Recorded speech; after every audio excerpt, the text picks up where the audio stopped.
I took a piss on an open patch of desert. A glint in the distance caught my eye. I walked over and brushed off the dust. I couldn't believe it. Gold. I looked back at the driver, hesitated, then called him over.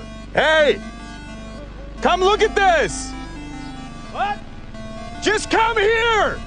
He checked it. It was real. We started digging right away, but the thing was massive. We tried dragging it with the car, pedal to the floor. It didn't move an inch. We gathered wood and lit a fire, had to keep the wild animals away. Then the driver suggested something. One of us would stay and guard the gold, the other would fetch an excavator. It would take 5 days round trip. He said he knew this desert better, but I insisted on staying. He warned me, brutal heat by day, wild beasts at night. I said I could handle it. We made a deal, split the food and water. He took most of the water, said it was to cool the engine, tossed me a satellite phone, then drove off. I told myself, 5 days for a lifetime of wealth. Totally worth it. I set up a small tent next to the gold. The first night was calm, had food, had water, but my nerves were on edge. The growls around me didn't stop. One wrong move and I'd be dinner. Next morning, the sun woke me up. I reached for my water, paused, and put it back. I had to ration it. While looking for firewood, I found a wrecked passenger plane. Tore some parts off, built a better shelter, way better than a tarp. Through the window, I could see the gold. I finally got some sleep, but not for long. The heat woke me up again. My face had started to blister.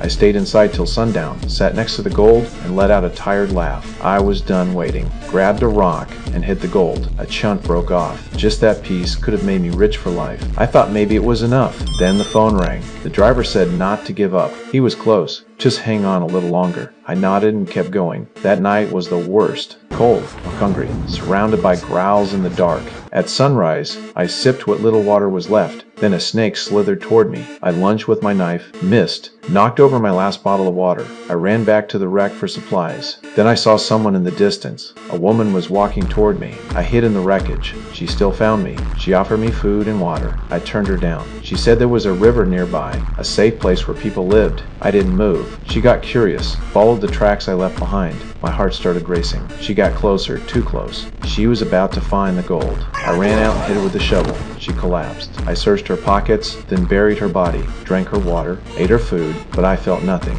Not long after, the animals dragged her out. I couldn't stand it. Brought firewood and burned her remains. That night I sat by the gold alone, staring at the stars. The driver called again. The excavator was too heavy. Still needed time. Told me to hold on. Don't quit now. Right then, a truck drove by in the distance. I almost shouted for help. Almost ran toward it, but stopped. The gold was so close, I couldn't let go. Then the storm hit. The sand tossed me like a rag. I crawled into my shelter. It didn't last long. The whole thing collapsed. I blacked out. Woke up with a branch stabbed through my side. Barely conscious. I checked on the gold. It was still there.